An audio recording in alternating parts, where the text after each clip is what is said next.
മുഖ്യമന്ത്രിയുടെ political secretary P ശശിക്കും മുഖ്യമന്ത്രിയുടെ ഓഫീസിനുമെതിരെ ഗുരുതര ആരോപണവുമായി പി അൻവർ. പ്രതിപക്ഷ നേതാവിനെതിരായ അഴിമതി ആരോപണം പി ശശി തയ്യാറാക്കി നൽകിയതെന്ന് വെളിപ്പെടുത്തൽ. അഴിമതി ആരോപണത്തിൽ പ്രതിപക്ഷ നേതാവിനോട് അൻവർ പരസ്യമായി മാപ്പ് പറയുകയും ചെയ്തു.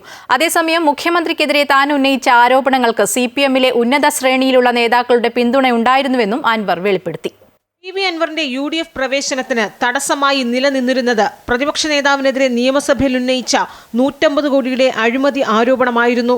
അത് പിൻവലിച്ച് മാപ്പ് പറയാൻ തയ്യാറാകണമെന്ന ആവശ്യം ആദ്യമേ തന്നെ കോൺഗ്രസിനുള്ളിൽ പല കോണുകളിൽ നിന്ന് ഉയർന്നിരുന്നു. ആ തടസ്സം പൂർണ്ണമായും നീക്കുകയായിരുന്നു പി അൻവർ തന്റെ വാർത്താ സമ്മേളനത്തിലൂടെ. അഴിമതി ആരോപണത്തിന് പിന്നിൽ പൊളിറ്റിക്കൽ സെക്രട്ടറി പി ശശിയാണെന്ന വെളിപ്പെടുത്തലാണ് അൻവർ നടത്തിയത്.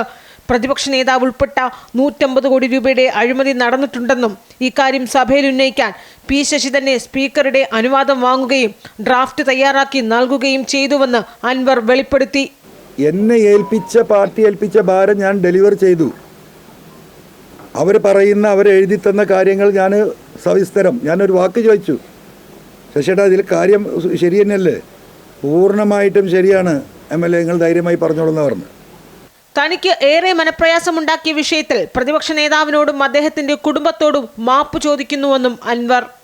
ഈ വിഷയത്തിൽ അദ്ദേഹത്തിനുണ്ടായ മാനഹാനിക്ക് ഞാൻ കേരള സമൂഹത്തോട് മാപ്പ് ചോദിക്കുകയാണ്,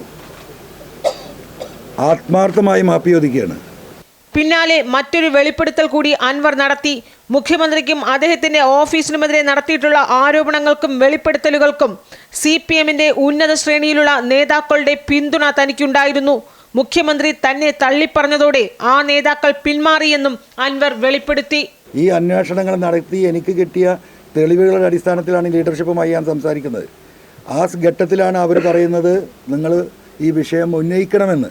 എന്നാൽ CPM-ലെ ഉന്നത നേതാക്കൾ ആര് എന്ന ആവർത്തിച്ചുള്ള ചോദ്യങ്ങൾക്ക് അൻവർ ഉത്തരം നൽകാൻ തയ്യാറായില്ല. അമൃത ന്യൂസ്, തിരുവനന്തപുരം.